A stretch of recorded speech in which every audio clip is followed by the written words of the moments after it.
Chapter 6. Marilla Makes Up Her Mind. Get there they did, however, in due season. Mrs. Spencer lived in a big yellow house at White Sands Cove, and she came to the door with surprise and welcome mingled on her benevolent face. "Dear, dear," she exclaimed, "you're the last folks I was looking for today, but I'm real glad to see you.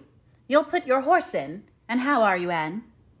"I'm as well as can be expected, thank you," said Anne smilelessly. A blight seemed to have descended on her. "I suppose we'll stay a little while to rest the mare," said Marilla.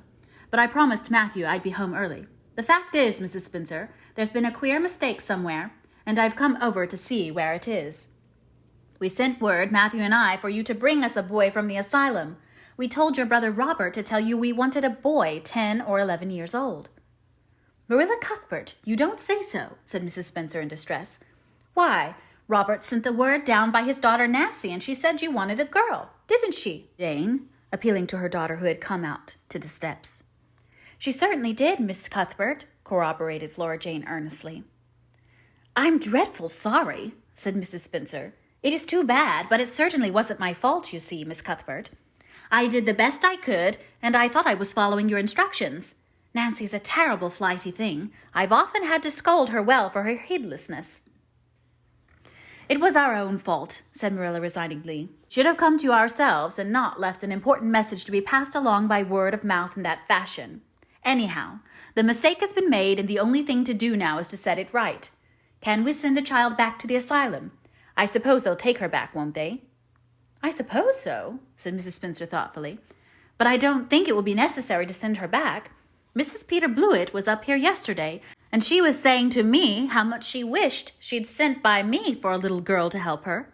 Mrs. Peter has a large family, you know, and she finds it hard to get help.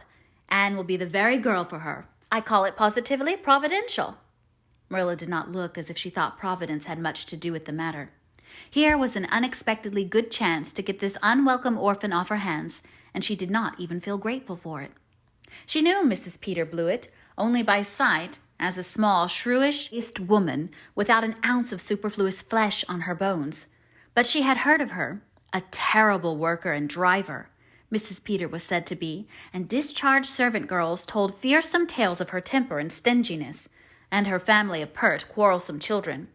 Marilla felt a qualm of conscience at the thought of handing Anne over to her tender mercies. "Well, I'll go in, and we'll talk the matter over," she said. "And if there isn't Mrs. Peter coming up the lane this blessed minute!" exclaimed Mrs. Spencer, bustling her guests through the hall into the parlor, where a deadly chill struck on them as if the air had been strained so long through dark green, closely drawn blinds that had lost every particle of warmth it had ever possessed. "This is real lucky, for we can settle the matter right away.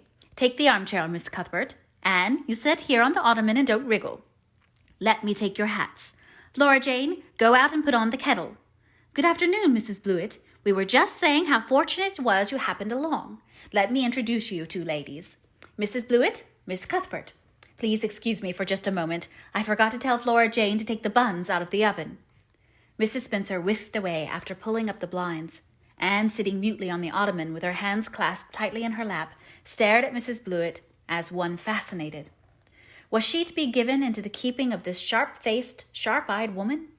She felt a lump coming up in her throat, and her eyes smarted painfully. She was beginning to be afraid she couldn't keep the tears back when Mrs. Spencer returned, flushed and beaming, quite capable of taking any and every difficulty, physical, mental, or spiritual, into consideration and settling it out of hand. "It seems there's been a mistake about this little girl, Mrs. Blewett," she said. "I was under the impression that Mr. and Miss Cuthbert wanted a girl to adopt. I was certainly told so, but it seems it was a boy they wanted. So if you're still of the same mind you were yesterday, I think she'll be just the thing for you." Mrs. Blewett darted her eyes over Anne from head to foot. "How old are you? And what's your name?" she demanded. "Anne Shirley," faltered the shrinking child, not daring to make any stipulations regarding the spelling thereof. "And I'm 11 years old." "Humph! You don't look as if there was much to you. But you're wiry. I don't know, but the wiry ones are the best after all. Well, if I take you, you'll have to be a good girl, you know. Good and smart and respectful. I'll expect you to earn your keep. Make no mistake about that. Yes, I suppose I might as well take her off your hands, Miss Cuthbert. The baby's awful fractious, and I'm clean worn out attending to him. If you like, I can take her right home right now." Marilla looked at Anne and softened at the sight of the child's pale face with its look of mute misery. The misery of a helpless little creature who finds itself once more caught in the trap from which it had escaped. Marilla felt an uncomfortable conviction that, if she denied the appeal of that look, it would haunt her to her dying day. Moreover, she did not fancy Mrs. Blewett. To hand a sensitive, high-strung child over to such a woman. No, she could not take the responsibility of doing that. "Well, I don't know," she said slowly. "I didn't say that Matthew and I had absolutely decided that we wouldn't keep her. In fact, I may say that Matthew is disposed to keep her. I just came over to find out how the mistake had occurred. I think I'd better take her home again and talk it over with Matthew. I feel that I oughtn't to decide on anything without consulting him. If we make up our mind not to keep her, we'll bring or send her over to you tomorrow night.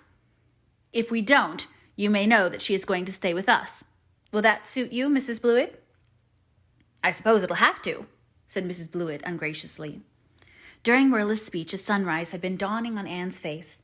First, the look of despair faded out. Then came a faint flush of hope. Her eyes grew deep and bright as morning stars. The child was quite transfigured. And a moment later, when Mrs. Spencer and Mrs. Blewett went out in quest of a recipe the latter had come to borrow, she sprang up and flew across the room to Marilla. "Oh, Miss Cuthbert, did you really say that perhaps you would let me stay at Green Gables?" she said in a breathless whisper, as if speaking aloud might shatter the glorious possibility. "Did you really say it? Or did I only imagine that you did?" "I think you'd better learn to control that imagination of yours, Anne. If you can't distinguish between what is real and what isn't," said Marilla crossly.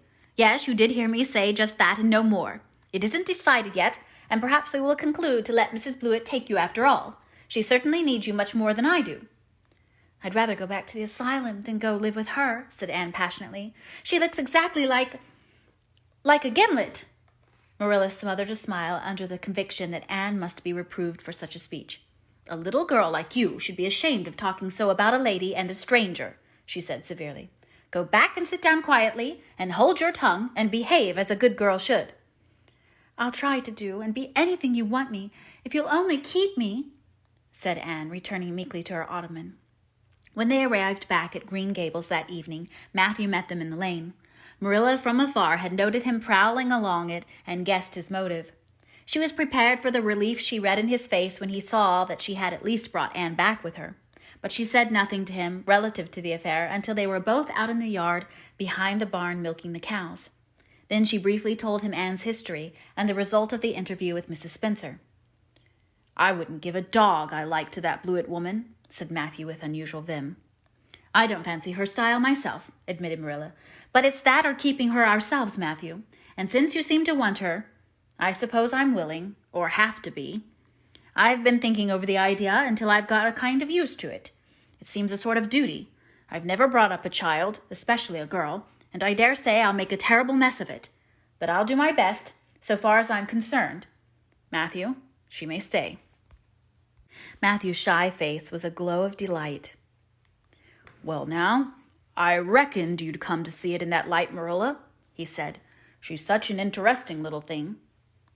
"It'd be more to the point if you could say she was a useful little thing," retorted Marilla. "But I'll make it my business to see she's trained to be that. And mind, Matthew, you're not to go interfering with my methods.